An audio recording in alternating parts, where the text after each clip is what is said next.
एक टॉपिक रह गया था,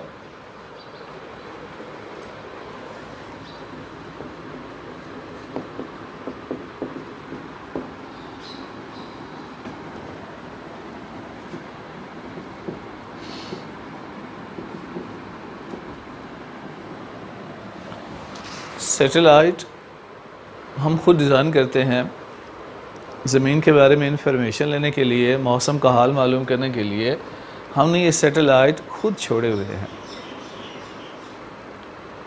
किसी भी सैटेलाइट की ऑर्बिटल वेलोसिटी का फार्मूला क्या होता है? एक होते हैं close orbiting satellite.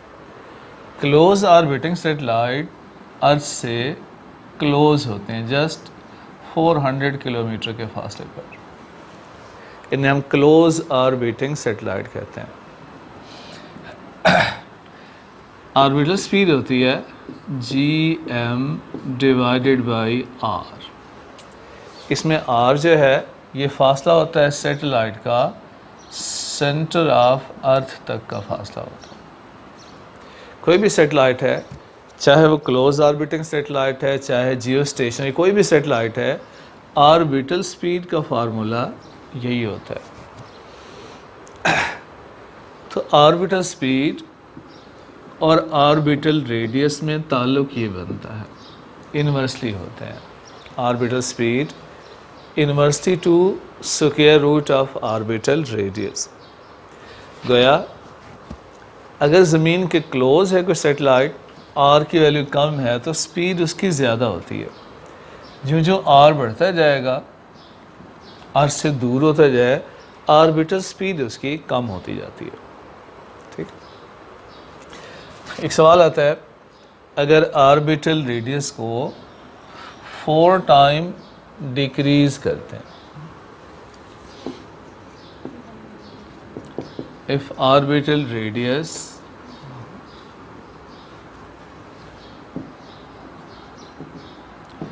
is reduced 4 times, what will impact on orbital velocity? Orbital velocity बढ़ेगी, कम होगी? इन्वर्सली है, r को कम किया तो भी बढ़नी चाहिए, क्योंकि आपने इसको r/4 कर दिया, 4 टाइम कम कर दिया, 4 ऊपर चला गया, 4 का अंडर रूट 2 हो जाएगा, तो ऑर्बिटल वेलोसिटी पहले वाले से डबल हो जाती है। तो इसका डिपेंड डिस्टेंस पर है। ये अर्थ की, प्लैनेट की जियोमेट्री होती है। जी यूनिवर्सल कांस्टेंट है, हर जगह सेम है। जो कैपिटल M है ये मास ऑफ प्लैनेट है, सैटेलाइट का नहीं है। जिस सैटेलाइट से आप ऑर्बिटल वेलोसिटी मालूम कर रहे हैं उसका मास होता है।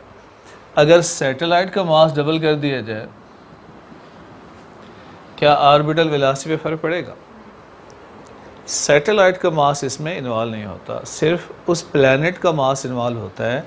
अर्थ है, जुपिटर है, मार्स है, जिस प्लैनेट से आप ऑर्बिटल वेलोसिटी मालूम कर रहे हैं उस प्लैनेट की जियोमेट्री इम्पॉर्टेंट होती है। तो इसमें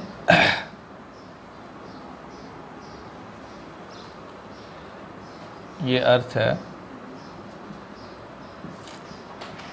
यहाँ पर प्लैनेट है, ये फासला r है।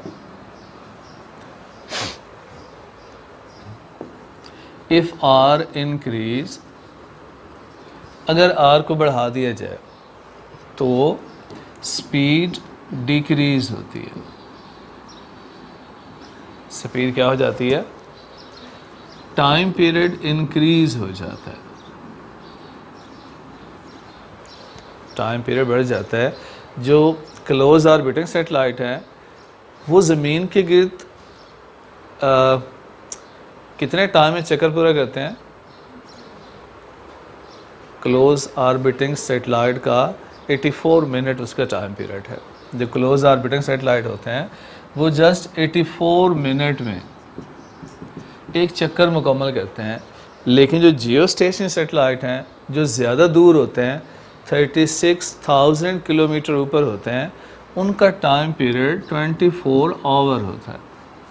तो जो सैटेलाइट की हाइट बढ़ाते जाए, ऊपर चलता जाए, उसका टाइम पीरियड बढ़ता जाता है, स्पीड कम होती जाती है और फ्रीक्वेंसी डिक्रीज़ हो जाएगी, क्योंकि टाइम पीरियड का रेसिप्रोकल फ्रीक्वेंसी होती है। टाइम पीरियड के बढ़ने से फ्रीक्वेंसी में कमी आती है, टाइम पीरियड बढ़ जाता है और स्पीड डिक्रीज होती है।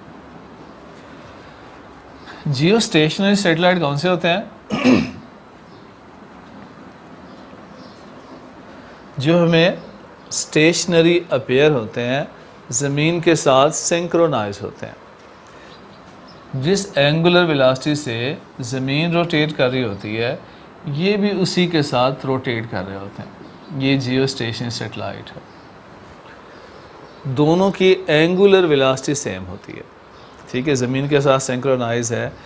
अगर अर्थ चक्कर लगा रही है, आपने इस पॉइंट के, आपका घर यहाँ पर है, आपने अपने घर के ऊपर सैटेलाइट छोड़ा, आपका घर जब यहाँ पहुँच जाएगा तो ये सैटेलाइट आपके ऊपर ही होगा। आपका घर यहाँ पहुँच गया, सैटेलाइट आपके ऊपर ही है।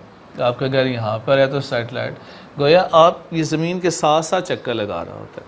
जो ज़मीन रोटेट करती है, ये भी साथ साथ रोटेट करता है, आपको साकन अपीयर होता है, इसलिए इसे जियो स्टेशनरी कहते हैं।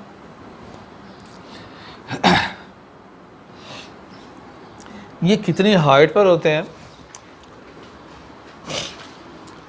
उसकी स्पीड का दो फार्मूले हैं। डिस्टेंस बाय टाइम, एक चक्कर में कितना फासला तय करता है, satellite 2πr divided by T. एक चक्कर में फासला 2πr है। r क्या है उसका? ऑर्बिटल रेडियस है। और एक ऑर्बिटल रेडियस, ऑर्बिटल स्पीड का फार्मूला होता है gm/r अंडर रूट। इन दोनों को इक्वेट कर लें, 2πr/t gm/r अंडर रूट। दोनों तरफ का स्क्वायर कर लिया जाए, 4π² r² gm/r।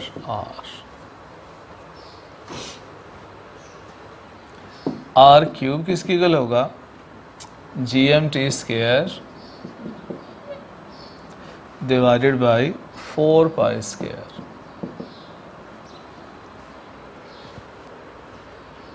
ठीक है, यहाँ से r की वैल्यू gmt² बाई 4π² 1/3 आ जाती है। तो ये r है। r क्या है? ज़मीन के सेंटर से लेकर सैटेलाइट तक का फासला। और इसकी वैल्यू आती है 42,400 या 300 किलोमीटर। अब इस r में रेडियस ऑफ अर्थ भी शामिल है और सरफेस से ऊपर की हाइट भी शामिल है। तो आप r को लिख सकते हैं, ये r प्लस h है। h की वैल्यू क्या होगी? r minus r। 42,400 में से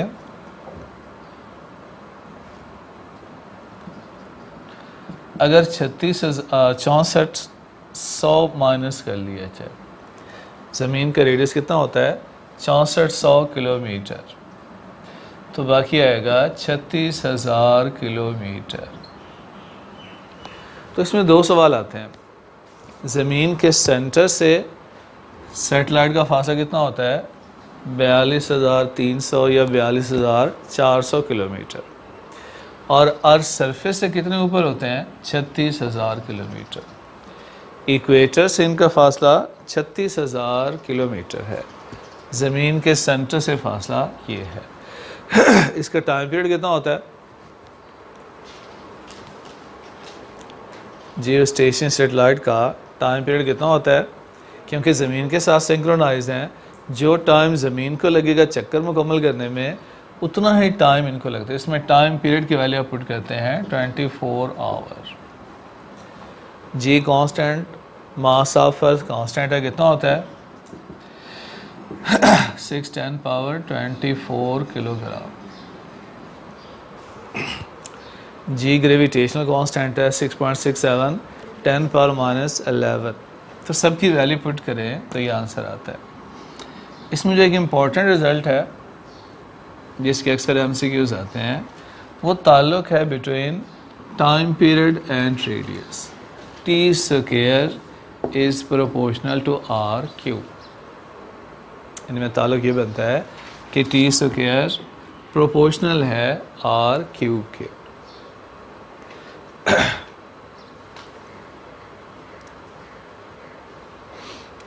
अगर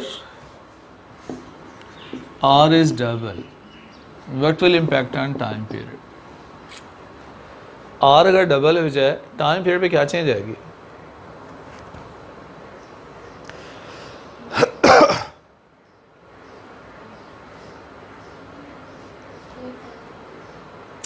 या आप इसको 4 गुना कर दें, 4 टाइम बढ़ा दें। R को 4 टाइम बढ़ा दिया जाए, टाइम पीरियड कितने गुना बढ़ेगा? डायरेक्टली यहाँ तो बढ़ना चाहिए, कितने टाइम बढ़ेगा?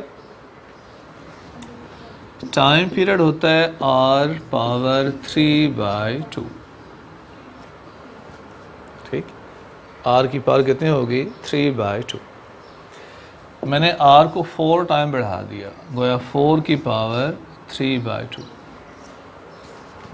ठीक है, 4 को लिख सकते हैं 2 पावर 2 मल्टीप्लाई ये 3/2 है। 2 से 2 कैंसिल, 2 पावर 3 बच गई। 2 पावर 3 होता है 8।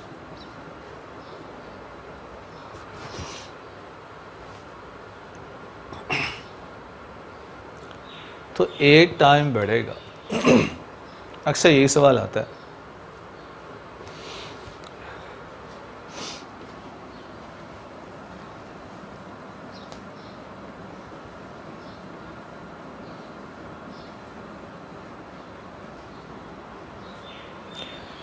Two satellite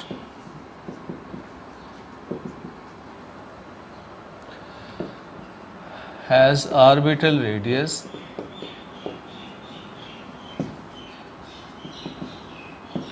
R1 and R2 such that R2 is greater than R1.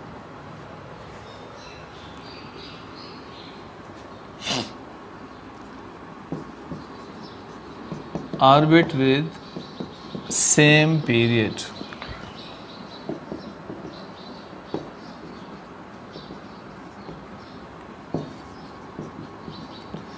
Ratio of angular velocity. उनकी एंगुलर वेलोसिटी की रेशियो क्या होगी? फर्ज करें जो R2 है, जो R2 है वो 2R1 है, डबल है। ठीक है, R2 डबल है R1 से, तो उनके एंगुलर वेलोसिटी की रेशियो 1:1, 1:2, 2:1 या 1:4।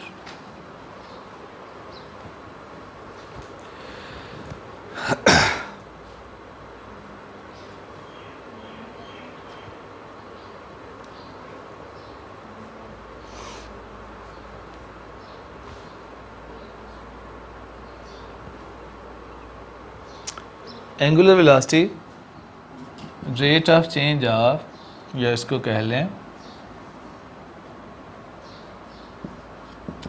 इसका फार्मूला 2π/T होता है। It only depend on time period. इसका ताल्लुक रेडियस से नहीं होता। एक चक्कर पूरा करना है, एंगल तो 2π बनाएंगे दोनों, और दो चक्कर मुकम्मल करने का टाइम भी सेम है। गोया एंगुलर वेलोसिटी दोनों की सेम होती है, because it only depend on period. चूँकि उनका पीरियड सेम है, सेम टाइम पीरियड है, लिहाजा उनकी एंगुलर वेलोसिटी सेम है। लीनियर वेलोसिटी भी सेम होगी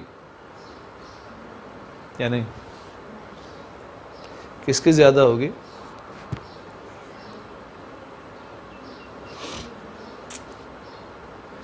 आर्बिटल वेलोसिटी फिर इन्वर्सली है आर के, क्योंकि आर्बिटल वेलोसिटी का उन्हें फार्मूला पढ़ा था, वो इन्वर्सली है आर के। जिसका आर ज़्यादा होगा उसकी स्पीड कम, जो अर्थ के करीब होगा उसकी स्पीड ज़्यादा होगी।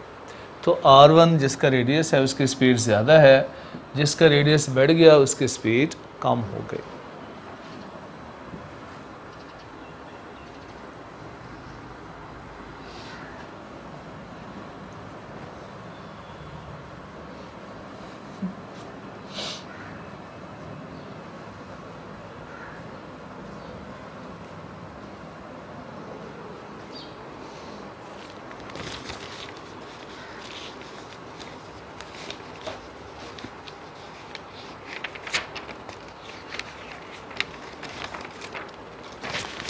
अगर एक बॉडी मूव कर रही है वर्टिकल सर्कल में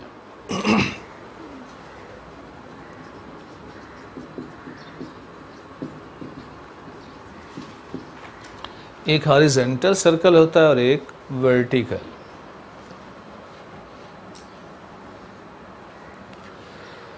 आपने रस्सी के साथ एक पत्थर को बांधा और उसको यूं घुमाना शुरू कर दिया, ये हॉरिजॉन्टल सर्कल है। ऐसे घुमाना शुरू कर दें वाई के लॉन्ग तो वो वर्टिकल सर्कल होता है, ठीक है। उसको आप ऐसे घुमा रहे हैं तो ये वर्टिकल है, ऐसे घुमा रहे हैं तो ये हॉरिजॉन्टल है। जो ऐसे घूम रहा होता है हॉरिजॉन्टल, जो ऐसे वाई के लॉन्ग मूव कर रहा होता है वो वर्टिकल। अब बताना ये है कि ये टॉप है उसका और ये बॉटम है।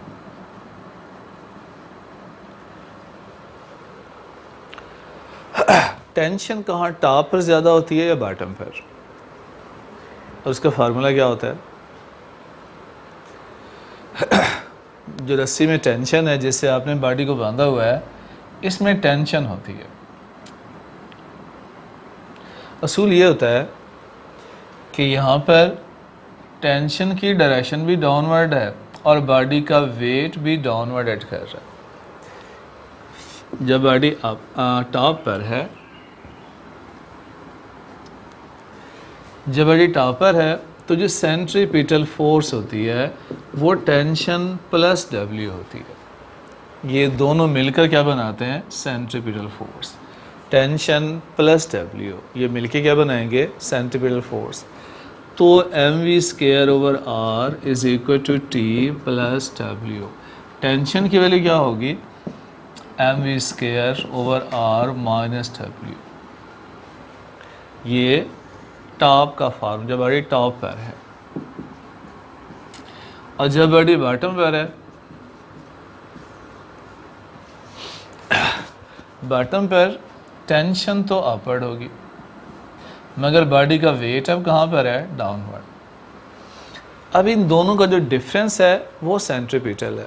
अब जो सेंट्रीपिटल फोर्स है वो W माइनस टेंशन है।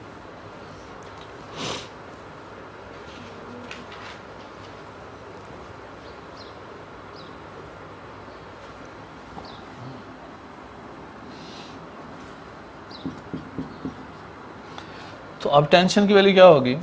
अब टेंशन होगा mv² over r plus W.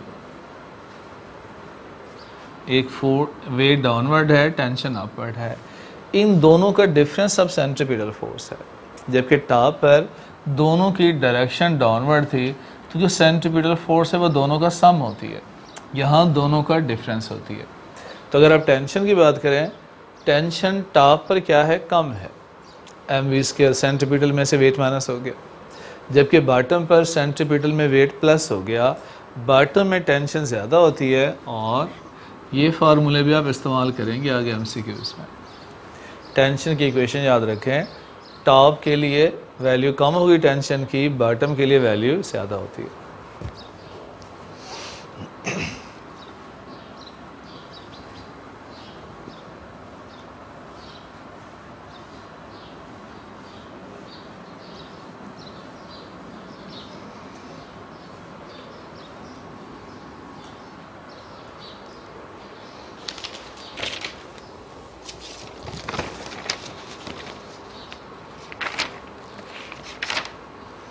कुछ MCQs देखते हैं।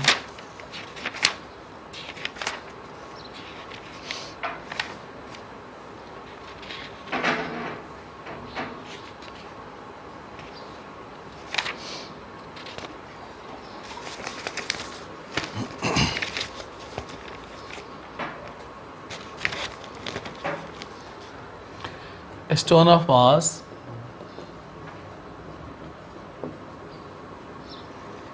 0.5 kilogram move in a horizontal circle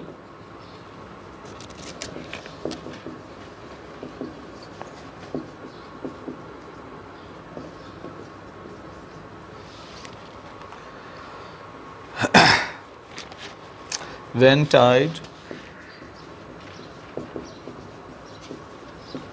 with a string of length 2 meters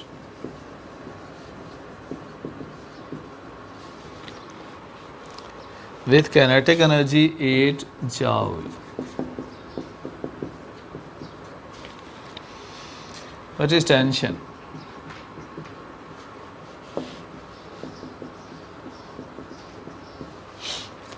अब ये हॉरिजेंटल सर्कल है, वर्टिकल सर्कल नहीं है।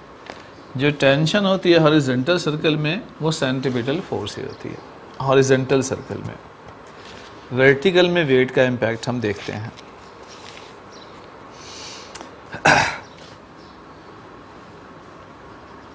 ये रस्सी है, रस्सी की लेंथ L है, आप इसको सर्कल में घुमा रहे हैं। तो जो रस्सी की लेंथ होती है, लेंथ ऑफ स्ट्रिंग, वो असल में सर्कल का रेडियस होती है। आप लेंथ ऑफ स्ट्रिंग को सर्कल का रेडियस लेते हैं। तो कल हमने पढ़ा था relation between kinetic energy and centripetal. क्या फार्मूला था? Centripetal is 2 kinetic energy by R. तो याद है 2 kinetic energy divided by R. Kinetic energy की वैल्यू 8 जॉल पुट कर लें, आर की वैल्यू जो रस्सी की लेंथ है कितनी है? 2 मीटर है। तो इसको सॉल्व करें। हाँ जी, 8 Newton.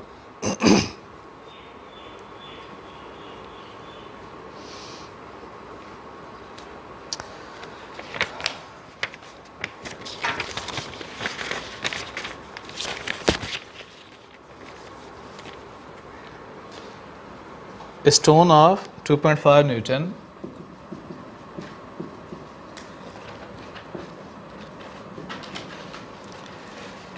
weight is tied by string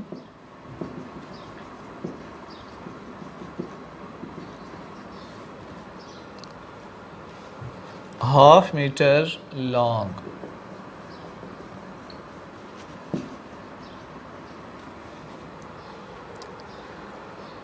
Due to which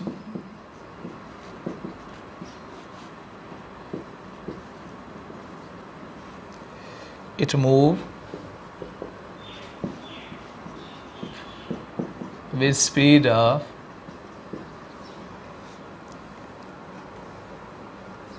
2 meters per second. What is tension?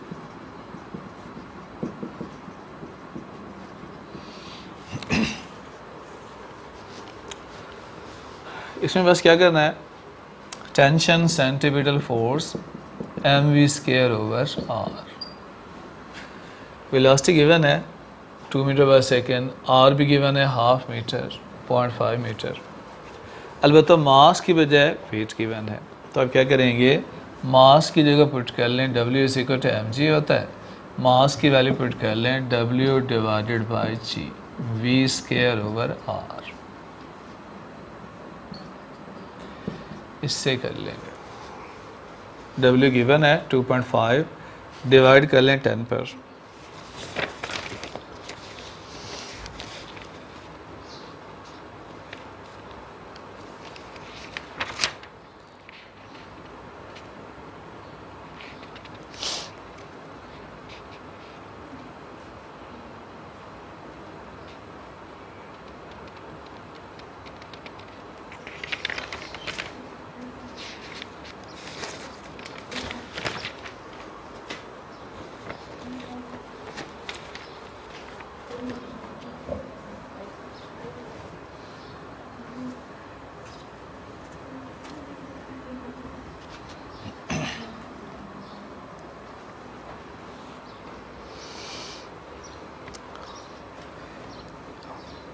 An engine is rotating.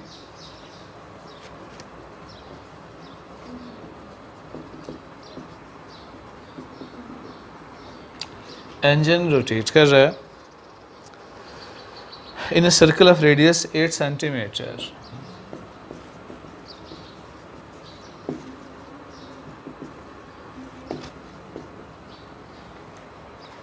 At 3000 revolution per minute.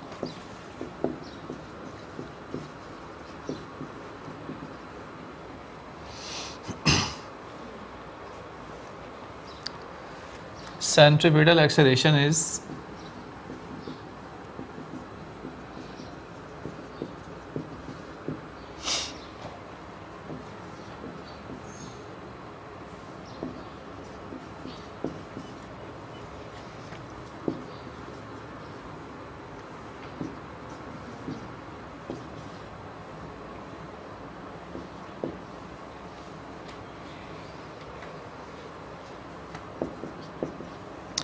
3.10 power 4 metre per second square और delta option है 710 power 7।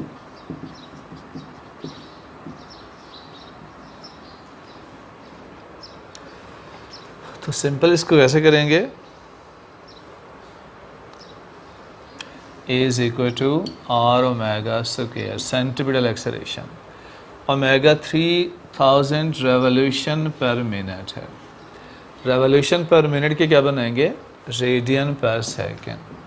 3000 एक revolution होता है 2 pi radian, minute के लिए 60 second. तो omega के लिए इस्तेमाल करें, आर गिवन है 8 सेंटीमीटर, इसके मीटर बना लें। तो ये आंसर लाना है 7900।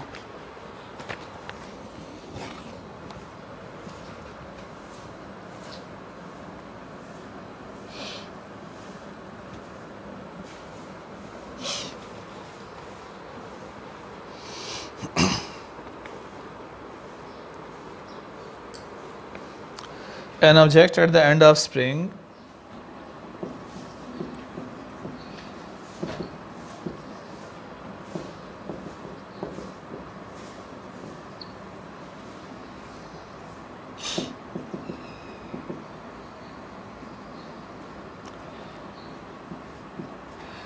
object at the end of spring oscillate with simple harmonic motion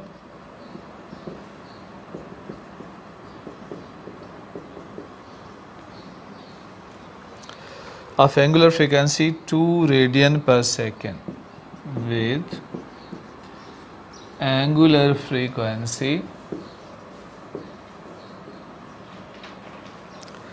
2 radian per second.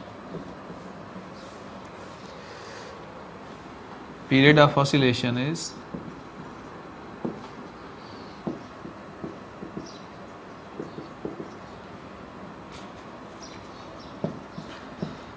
0.80 second, 0.32 second, 0.5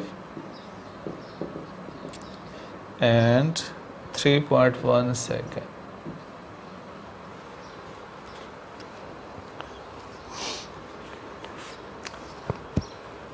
कर लेंगे। क्या फार्मूला यूज करेंगे,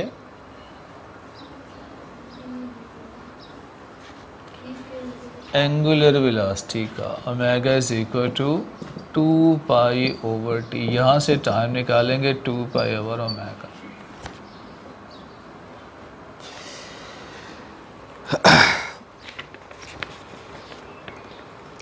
What is linear speed of the point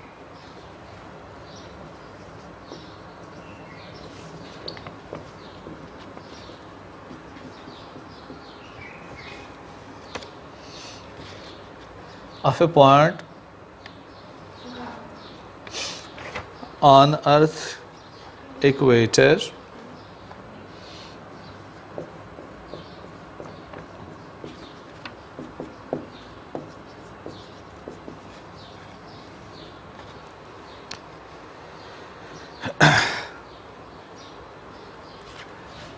कैसे करेंगे, what is linear speed of a point on Earth equator? Linear speed v is equal to R omega.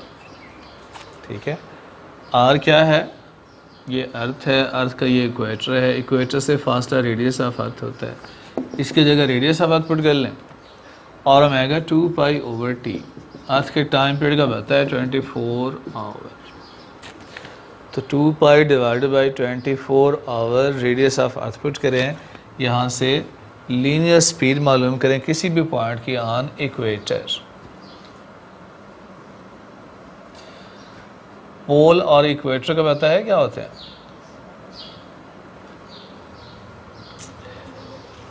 ये अर्थ है, अर्थ ऐसे rotate करती है, अर्थ रोटेट करती है, जिस पॉइंट के गिर्द रोटेट कर रही है इन्हें पोल कहते हैं, और जो पॉइंट ज़्यादा रोटेट करता है इसे इक्वेटर कहते हैं। तो जहाँ पे रोटेशन नहीं है वो पोल है, जहाँ रोटेशन मैक्सिमम है उसको हम इक्वेटर, तो ये इक्वेटर होता है, ये पोल है।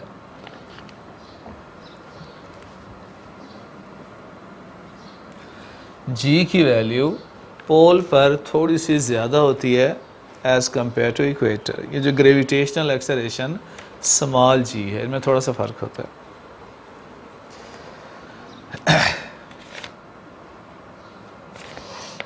A point mass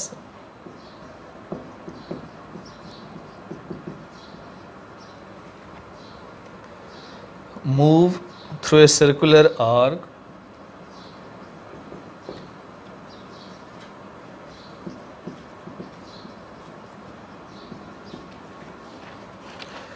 of length L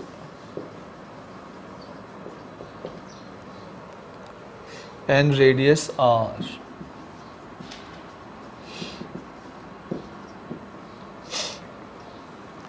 in time t.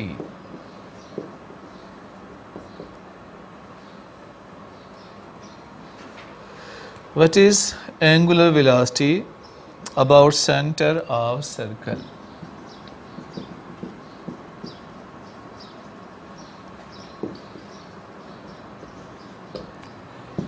Option है L over RT, R over LT,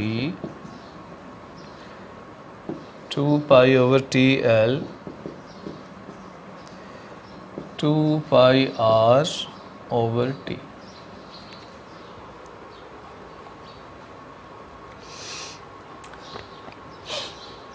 क्या ऑप्शन होगा?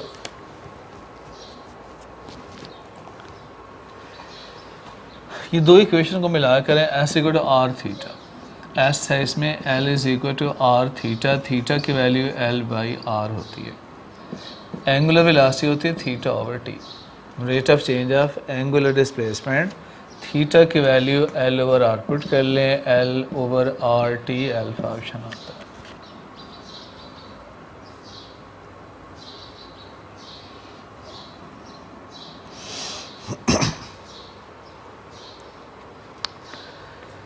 An aircraft is moving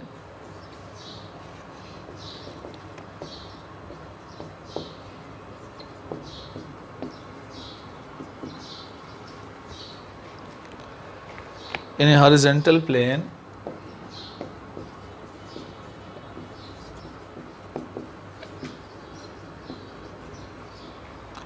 at constant speed of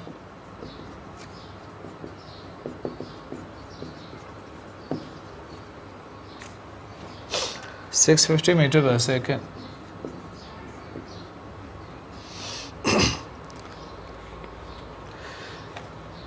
Its turning radius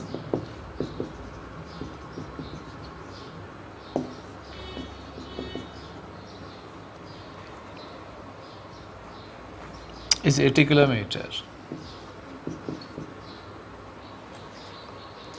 What ratio of centripetal force to weight of craft?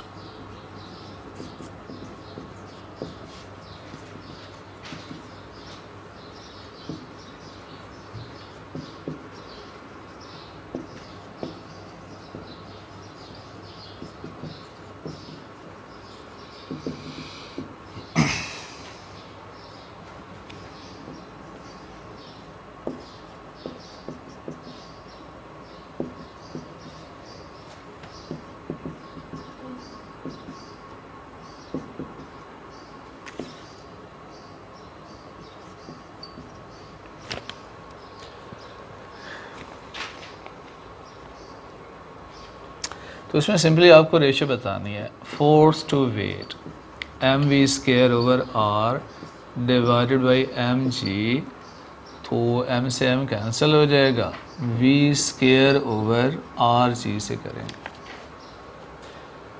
Linear velocity given है,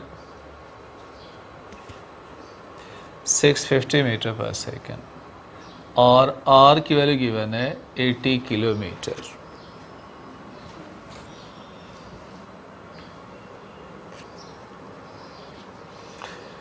मेरा तो beta option निकला था, आप check कीजिए।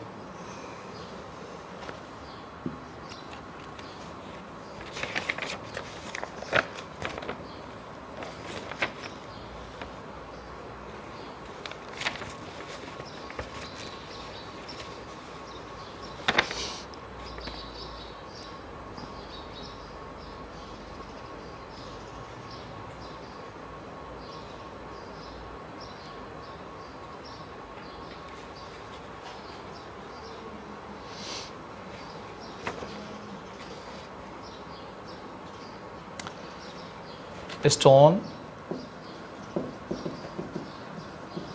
rotate in a circle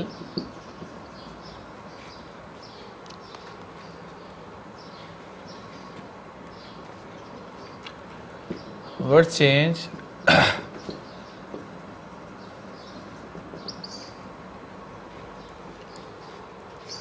linear speed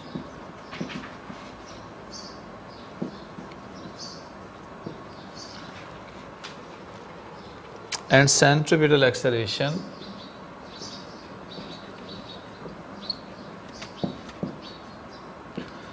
if radius of circle is increased.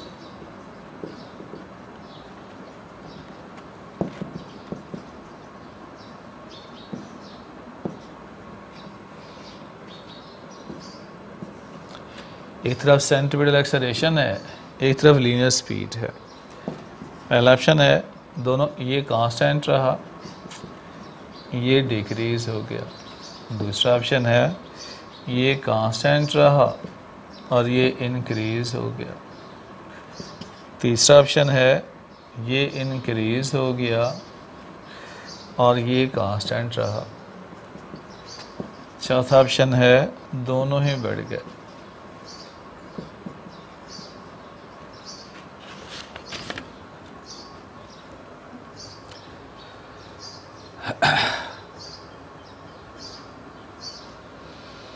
कौन सा option अच्छा है?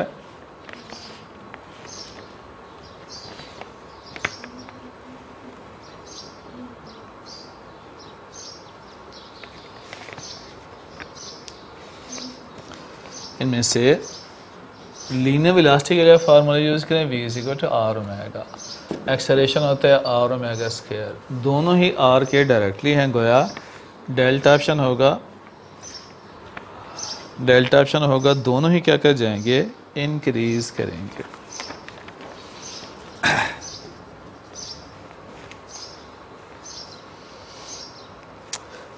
बॉल ऑफ मास 10 किलोग्राम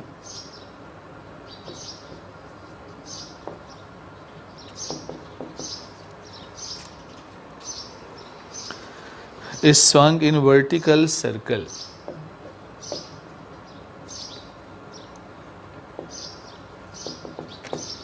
अब ये वर्टिकल सर्कल है ऑफ रेडियस 1 मीटर।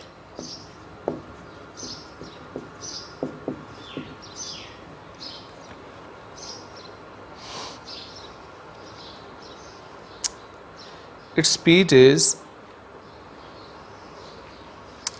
मास को 1 किलोग्राम ही रख दें। Its speed is 10 metre per second at top. Top पर उसकी स्पीड है 10 metre per second. Value of tension is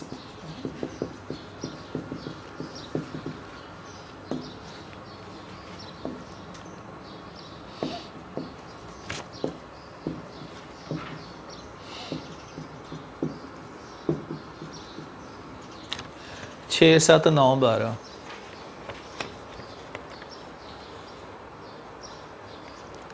क्योंकि टॉप पर है, टेंशन प्लस वेट सेंट्रीपिटल बनाते हैं।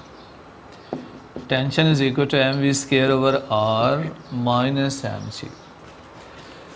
इसमें अगर वैल्यूज पुट कर लें मास की जगह 1, वेलोसिटी का स्क्वायर 10 का स्क्वायर, इसको 0.1 रखो, मास को 0.1 रखते हैं, बड़ा हो जाएगा। 0.1 मल्टीप्लाई 10 का स्क्वायर कितना होता है 100, डिवाइडेड बाई आर कितना है 1, मास है 0.1, जी की वैल्यू 10, गोया ये बन गया 10 - 1 9 न्यूटन। खींच खांच के 9 तो लाना था ना। कुछ समझ तो नहीं आई? मैं न्यूमेरिकल की प्रैक्टिस करवाता हूँ, बाकी थ्योरी आपने खुद बुक से स्टडी करनी है, क्योंकि तंग ये न्यूमेरिकल करते हैं, इनकी प्रैक्टिस ज़रूरी होती है। बाकी जो आम सिंपल MCQs होते हैं कि सेंट्रिफिकल फोर्स का यूनिट क्या होता है, सेंट्रीपिटल फोर्स का डिपेंड मास पे होता है, आर पे होता है, वो सिंपल से आप पढ़ लीजिएगा। तंग करने वाले ये प्रॉब्लम्स होते हैं।